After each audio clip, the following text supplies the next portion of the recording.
በስመ አብ ወወልድ ወመንፈስ ቅዱስ አሐዱ አምላክ። አማስሩ ወሰሙኑ ለወርኃ ጥር በዛቲ ዕለት ውእየት አይጽምቲሁ ለቅዱስ ወብፁዕ ጊዮርጊስ ዳዊ ሊቀ ሰማዕት በረከቱ ትኩን ምስሌ ለዓለመ ዓለም አሜን።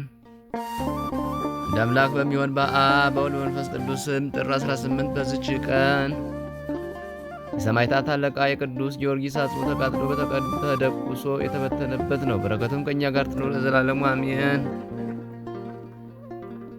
ሰላም እብል ውእየተ አጽምከ በነድ እንዘታ ዘምር ጊዮርጊስ ሃይማኖተከ በአውድ እንበለ ወልጦ ሀበኒ በረከተከ ዘልማድ እብነኑ ይሁቦ በእድ ሀበ አቡሁ ህብስተ ሶበ ይስእል ወልድ።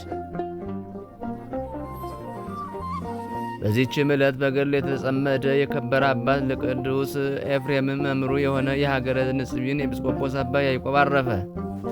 ይህም ቅዱስ ተወልዶ ያደገው በንጽቢን ከተማ ነው። እርሱ ግን ሶርያዊ ነው። ከታናሽነቱም የምንኩስና ልብስ መልበስን መረጠ። ከጠጉር የተሰራ ማቅንም ለበሰ። በጾም በጸሎት ተወስኖ በቀን በሌሊት በበጋ በሐሩር በክረምት በቁር የሚጋድል ሆነ። ያንንም ማቅ ከቶ ከስጋው ላይ አያወጣም ነበር።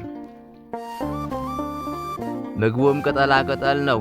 የሚጠጣውም የዝናብ ውሃ ብቻ ነው። ስለዚህም ስጋው ብሩህ ሆነ፣ ነፍሱም እጅግ በራች። እግዚአብሔርም ሀብተ ትንቢትን ድንቆች ታምራቶችንም የመስራት ጸጋን ሰጠው። ለሰዎችም ከመሆኑ በፊት የሚሆነውን ይነግራቸውና እንዲሁ ይሆናል። ታምራቱም እጅግ ብዙ ነው። በአንዲትም ቀን ሴቶች በውሃ ምንጭ ላይ ያለማፈር ሲጫወቱና ሲሳለቁ አያቸው።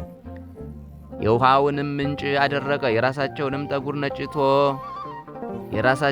ጠጉር ነጭ ሽበትን አደረገ። በተጸጸቱና የውሃውንም ምንጭ እንዲመልስላቸው እየሰገዱ በለመኑት ጊዜ የውሃቸውን ምንጭ መለሰላቸው። እንዳይታበዩም ይገሰጹት ዘንድ የራሳቸውን ጠጉር ነጭ እንደሆነ ተወው።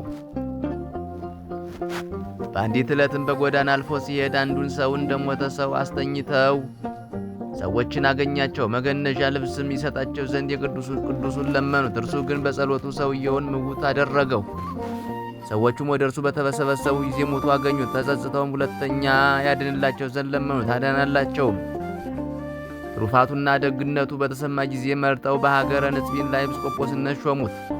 የክብር ባለቤት የክርስቶስን መንጋዎች ከአርዮሳውያን ተኩላዎች በበጎ አጠባበቅ ጠበቀ። ንጉሥ ቆስጠንጢኖስም የ318ቱን የከበሩ አባቶች በኒቂያ ከተማ በሰበሰባቸው ጊዜ ይህ አባት አብሮ አለ። ከእርሳቸውም ጋር አርዮስን አውግዞ ከክርስቲያን አንድነት ለየው። የቤተ ክርስቲያንንም ሥርዓትና በሁሉ ምእመናን ዘንድ የታወቀች የሃይማኖት ጸሎትን ሠራ። ንጉሥ ቆስጠንጢኖስም በደረሰ ጊዜ የሞተውን ሰው በጉባኤው ውስጥ አስነስቷል።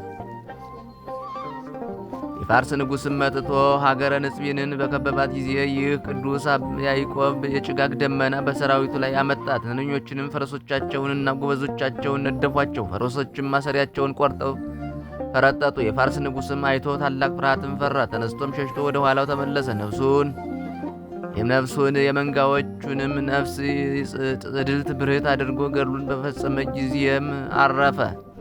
እግዚአብሔር ምስጋና ይሁን። እኛንም በዚህ አባት ጸሎት ይማረን፣ በረከቱም ከእኛ ጋር ትኑር ለዘላለሙ አሜን። ሰላም ለያዕቆብ በሀገረ ንጽቢን ዘተከስተ አምሳለ ጽዱል ማይቶ ጥንተ ያበር ጽልመተ እንዘይተዋነያ በማይ ሶበነጸረ አንስተ በነቃማዮን አርአያ ይብሰተ ወስዕርተ ርእሶን ጸሊመ ረሰየ ሲበተ። እዚችም ዕለት ከ4 ቀኖች በኋላ ጌታችን ከመቃብር ያስነሳው የአልዓዛር እህቶች የማርያና የማርታ መታሰቢያቸው ሆነ። በረከታቸው ከእኛ ጋር ትኑር ለዘላለሙ አሜን።